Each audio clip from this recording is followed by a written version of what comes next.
Bonjour à tous, on se retrouve depuis la foire du livre de Brive qui bat son plein. J'ai le grand plaisir de recevoir à présent un médecin aventurier, un explorateur de l'extrême et infatigable défenseur de notre planète. Bonjour Jean-Louis Etienne. Bonjour.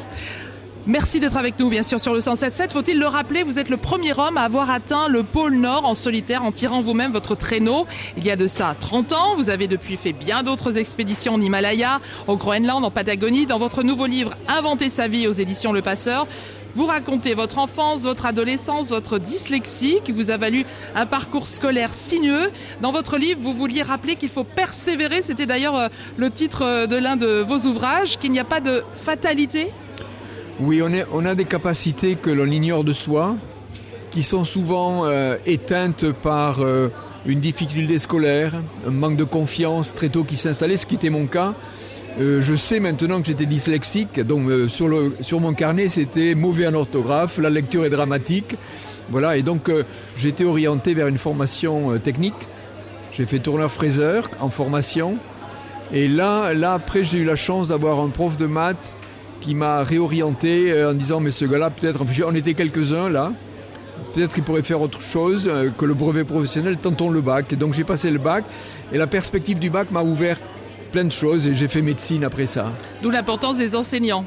C'est capital, l'enseignant, vous vous rendez compte, on passe plus de temps avec l'enseignant qu'avec les parents. Donc c'est capital. Et surtout le rôle de l'enseignant, il est de donner envie, réveiller, parce que le bon élève en fait il marche tout seul, hein. Il marche tout seul, le bon élève, et c'est vrai qu'on le flatte, on s'y met avec, c'est vrai, parce qu'il fait la valeur de l'enseignement. Mais c'est celui qui est dans un coin, qui a du potentiel qu'on ignore et que lui-même ignore et qu'il faut réveiller. Alors vous avez beaucoup marché dans votre vie. D'où vous vient cette irrésistible envie de faire des explorations et donc de vous dépasser ? Écoutez, j'aimais la notion d'expédition quand j'étais petit, quand j'étais jeune. Je ne sais pas d'où ça vient, mais moi je vivais à la campagne, donc mon terrain d'aventure, c'était la nature, construire des cabanes, monter en haut des peupliers, chercher des petites pies pour les apprivoiser. J'avais cette envie de... La nature j'étais très timide, en fait, on le garde tout le temps un peu. Et la nature, c'était en fait un lieu de défi, vous voyez.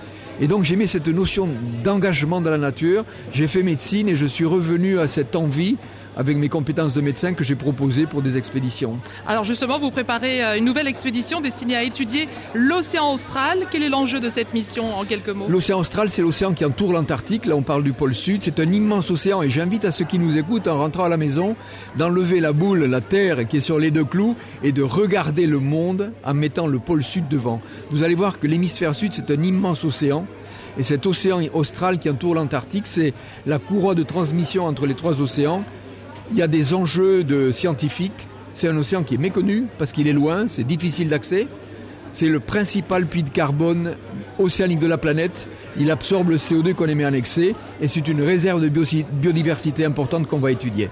L'exploration, en tout cas, c'est votre moteur. Merci beaucoup Jean-Louis Etienne. Je rappelle le titre de votre livre, Inventer sa vie aux éditions Le Passeur. Merci beaucoup Jean-Louis Etienne. Merci de votre accueil.